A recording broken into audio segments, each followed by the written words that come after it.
لا يكلف الله نفسا إلا وسعها، لها ما كسبت وعليها ما اكتسبت.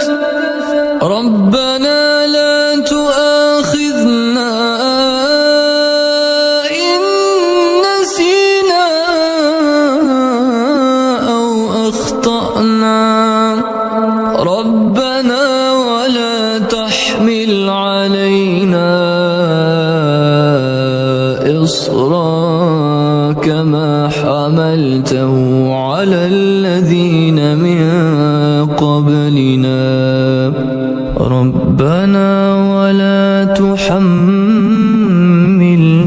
ما لا طاقة لنا به، واعف عنا واغفر لنا وارحمنا